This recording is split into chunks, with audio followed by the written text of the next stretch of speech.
샬롬. 아멘. 오늘도 끝이 없으신 주님의 은혜가 하나님께 예배하며 하나님께 나아가는 우리 해운대교회 성도님들 가운데 가득히 넘치시기를 주님의 이름으로 축복합니다. 우리 함께 성도님들을 향하여 인사하며 나아가겠습니다.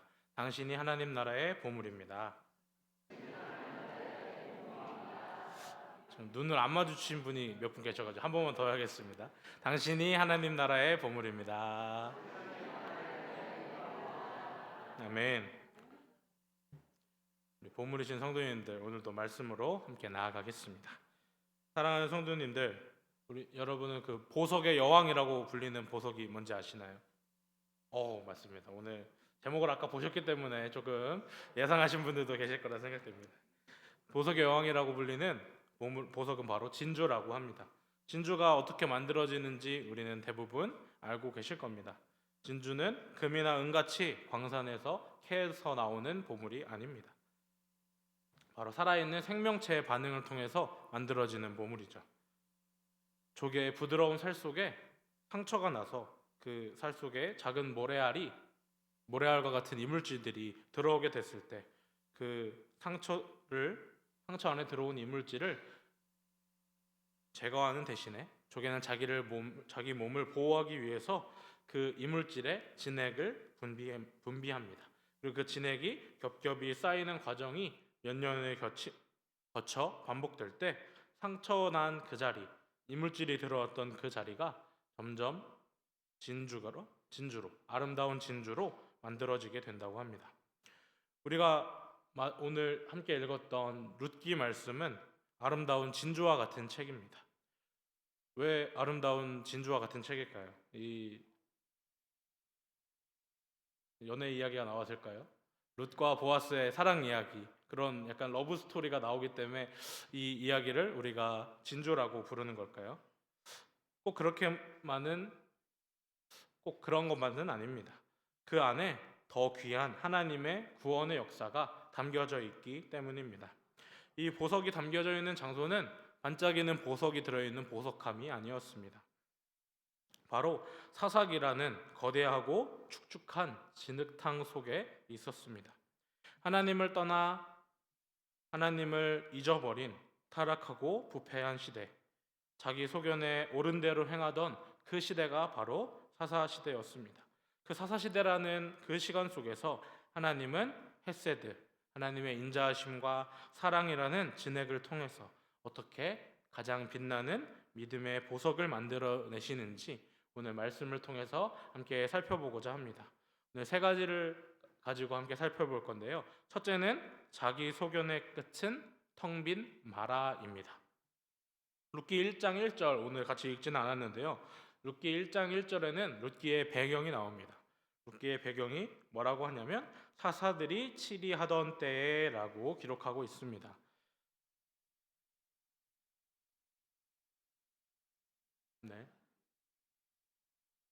네. 룻기의 이 상황이 사사 시대에 일어났다는 걸 우리에게 보여주는 말씀이죠. 사사 시대는 이스라엘의 역사상 가장 어두운 영적인 암흑기기도 했습니다.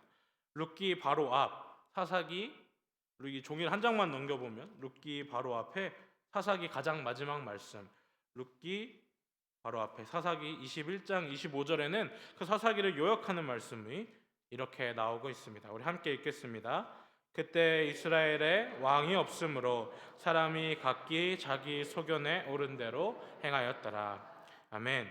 여기서 왕이 없다는 말은 그들을 다스리는 통치자가 없었다는 말이기도 하지만 그들의 진정한 왕이신 하나님을 그들의 마음의 왕좌에서 밀어버리고 그 자리에 자기 자신이 올라와 있었다는 의미이기도 합니다. 그 각자가 왕이 되었기 때문에 자기 소견에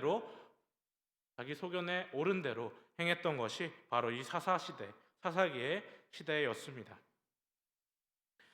사사기 시대는 이처럼 정말 혼란했고 또 부패했고 어두웠습니다. 하나님을 버린 대가, 하나님을 잊은 대가는 정말 혹독했습니다. 이방의 침략이 끊이지 않게 들어왔고 또 땅은 입을 닫아버려 1절에 나오듯이 흉년이 찾아오게 되었습니다. 이때 나오미의 가정이 한 판단은 어떤 판단이었냐면 하나님이 약속하신 이 약속의 땅, 조상들의 땅인 이 베들레헴 땅을 버리고 이방 땅으로 떠나는 것이었습니다. 이방 땅 모압 땅으로 떠난 그들, 겉보기에는 이들의 판단이 합리적인 판단처럼 보이기도 합니다. 하지만 사실은 이 판단도 자기 소견에 옳은 대로 행한 결정이었습니다. 성도님들, 나오미 가족이 베들레헴을 떠날 때 막 내가 하나님을 반대해야지, 난 하나님 안 믿을 거야 라고 생각하면서 떠났던 게 아니었습니다. 왜 떠났습니까? 그저 먹고 살기 위해 떠났습니다. 흉년이 되니까 먹을 게 없으니까 외국에 가서라도 먹을 게 있겠지 하는 마음으로 떠났던 겁니다. 이게 정말 무서운 점입니다. 거창한 우상 숭배가 아니라 신앙보다 생존을 우선시하는 그 모습, 하나님의 약속보다 나의 형편을 앞세우는 이 모습이 이 사사기의 신앙의 모습이었습니다. 우리의 결정의 기준, 오늘을 살아가는 우리의 결정의 기준은 어떠한지 우리가 돌아보기를 소망합니다. 우리가 하나님의 약속을 기준으로 결정하고 있습니까? 아니면 내 통장 잔고와 나의 형편을 따라 우리가 결정하고 있습니까? 부디 하나님의 약속을 언제나 붙드시는 주님의 교회, 저와 여러분이 되시기를 간절히 소망합니다. 나오미의 이런 조금 효율적인 판단, 우리 눈에 보기에는 좀 납득이 가는 것 같은, 먹을 게 없으니까 떠나는 게 당연한 것 같은 이 판단은, 이 결과는 처참한 결과를 낳았습니다. 떠난 지 10년 동안 남편을 잃고요, 또 두 아들까지 모두 잃게 됩니다. 온 가족이 떠났던 그 길이 돌아오는 길에는 나오미는 빈손으로 돌아오며 고통뿐이라고 고백합니다. 우리 20절 말씀을 함께 읽겠습니다. 나오미가 그들에게 이르되 나를 나오미라 부르지 말고 나를 마라라 부르라. 이는 전능자가 나를 심히 괴롭게 하셨음이니라. 아멘.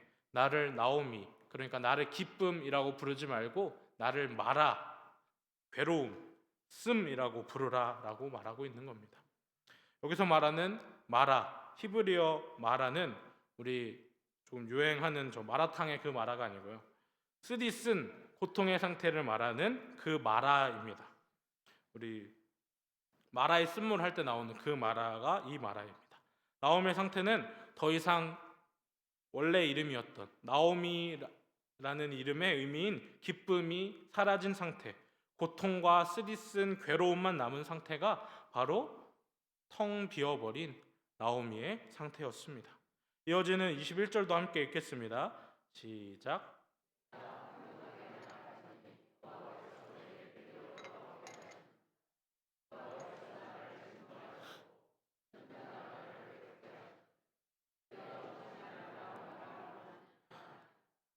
아멘. 성도 여러분, 이 모습이 사사기를 살아갔던 사람들의 모습이었습니다. 사사시대를 살아갔던 인간의 모습이었습니다. 하나님을 왕의 자리에서 밀어내고, 내 마음의 왕좌에서 하나님을 밀어내고 내 힘으로 풍요를 찾아 떠난 그 인생은 결국 빈손으로 돌아오는 괴로운 진흙탕에 처박히는 결말을 맞이했습니다. 혹시 우리 중에도 내 계획대로만 달려가다가 인생의 흉년을 맞이하시고 있는, 혹은 고통스러운 이 마라의 시간을 보내고 계시는 분들이 계실지도 모르겠습니다. 그 고통의 순간에도 우리는 나의 계획을 신뢰하고 있지는 않았나 한번 돌아보시길 소망합니다. 이 고통의 순간에 나의 계획을 신뢰하기보다 살아계시며 지금도 역사하시는 언제나 우리의 왕 되시는 전능하신 하나님을 신뢰하시며 그분을 의지하는 저와 여러분이 되시기를 간절히 소망합니다. 둘째, 절망의 틈을 메우는 것은 헤세드의 결단입니다. 이 사사기의 속에 나온 룻기가 진주라고 표현했는데요. 이 진주는 그 상처난 고통의 자리에서 시작됩니다. 며느리 룻이 시어머니를 따라 나선 것은 단순한 효도 같은 것들이 아니었습니다. 우리 14절의 말씀을 함께 보겠습니다. 그들이 소리 높여 다시 울더니 오르바는 그의 시어머니에게 입을 맞추되 룻은 그를 부쫓았더라. 아멘. 오르바는 시어머니에게 입을 맞추고 떠났습니다. 그리고 룻은 그의 시어머니 나오미를 부쫓았더라라고 기록하고 있습니다. 여기서 이 붙쫓다라는 말은 달라붙다라는 뜻을 가지고 있는 말입니다. 룻이 나오미에게 달라붙어서 떨어지지 않고 붙어서 따라갔다라는 의미를 담고 있습니다. 온전히 한 가족으로, 온전히 하나 되어 같이 갔다는 뜻입니다. 룻이 나오미를 따르기로 선택했을 때 이 선택이 쉬웠을까요? 사람의 계산으로 생각해 보면 이 시어머니를 따라가는 판단은 제로도 아니고 마이너스의 판단입니다. 당시 이방인이었고 모압 여인이었던 젊은 과부 룻이 늙은 시어머니를 모시고 자기 입장에서 이방의 땅인 이스라엘 백성들의 땅 베들레헴으로 간다는 것은 자기의 미래를 포기하는 판단, 도박과도 같은 판단이었습니다. 그런데도 룻은 시어머니를 붙쫓겠다고 말합니다. 이것은 룻이 사람을 의지하는 것이 아니라 신앙의 고백을 붙잡고 있음을 우리에게 보여줍니다. 우리 16절 말씀 함께 읽겠습니다. 시작.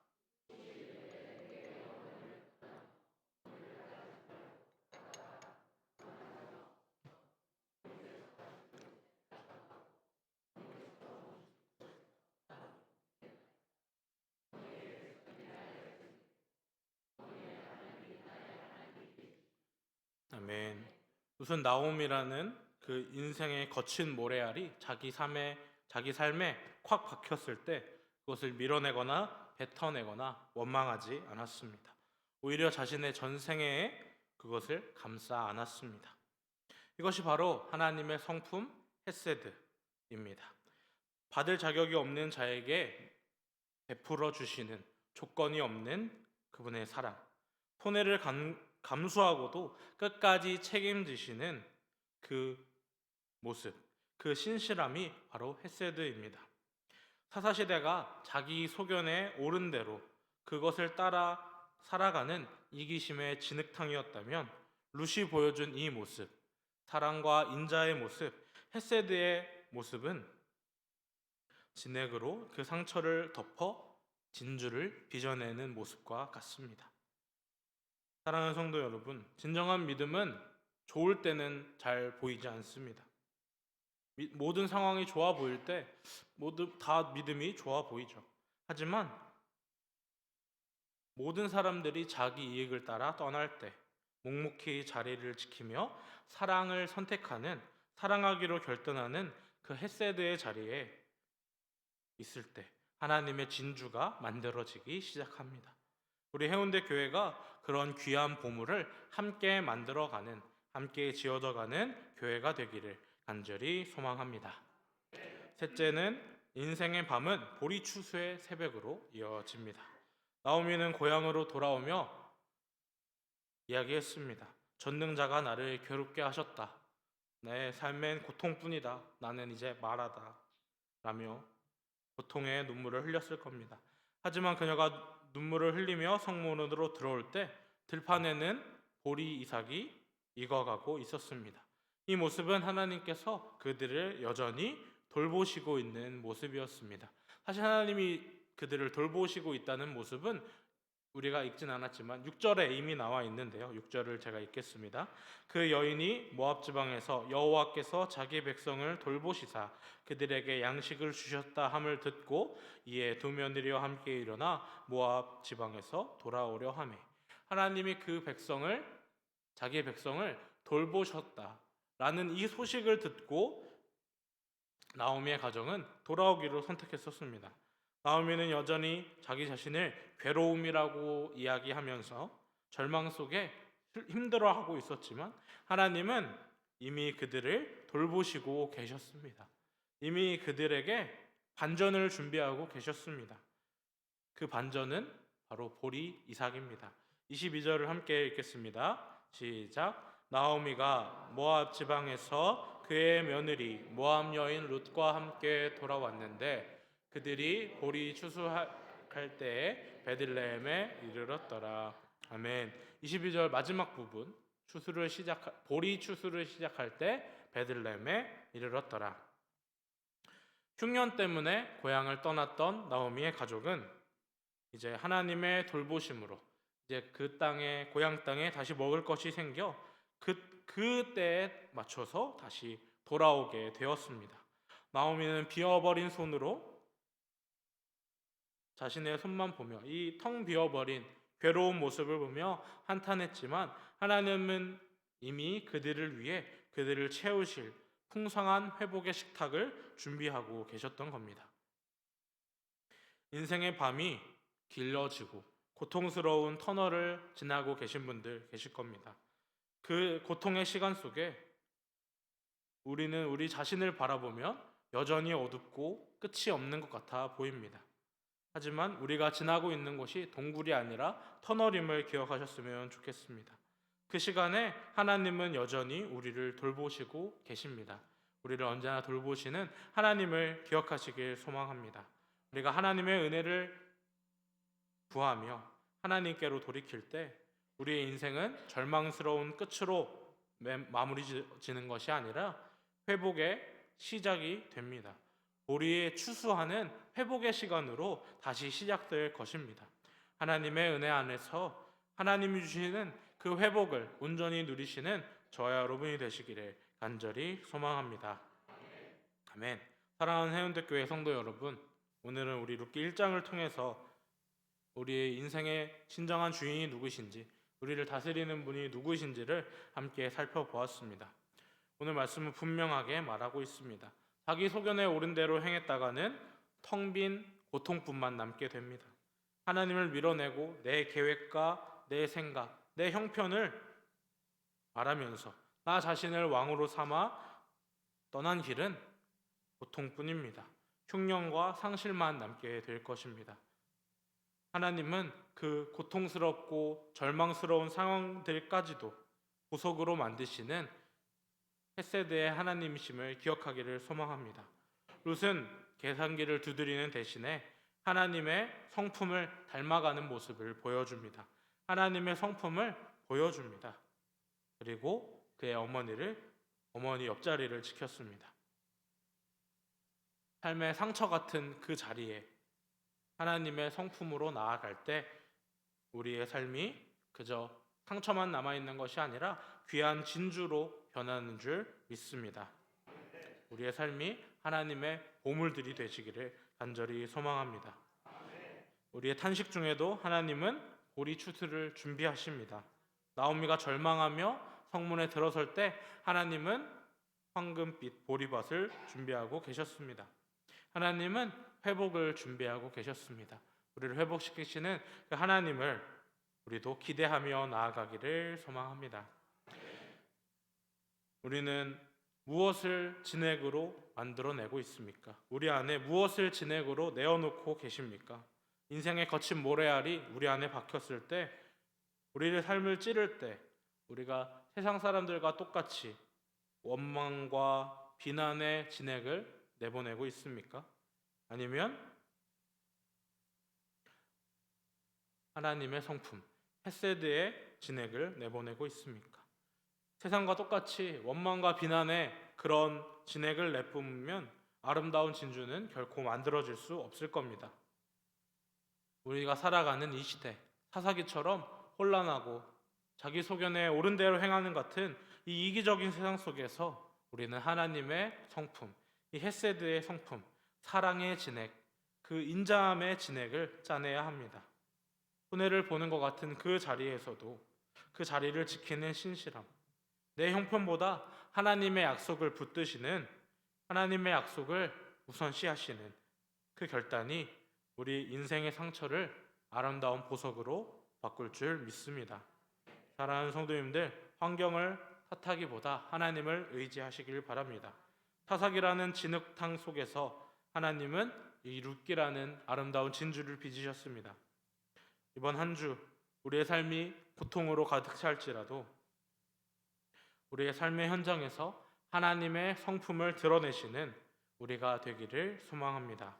저 여러분의 삶 깨어진 삶이 다윗의 가문을 이어가고 예수 그리스도까지 이어갔던 그 통로가 되었던 룻의 삶처럼 찬란한 믿음의 삶, 믿음의 유산으로 이어져 나가기를, 그렇게 거듭나는 우리의 삶이 되기를 간절히 소망합니다. 그렇게 살아가시기를 주님의 이름으로 축복합니다. 아멘. 우리 함께 찬양하며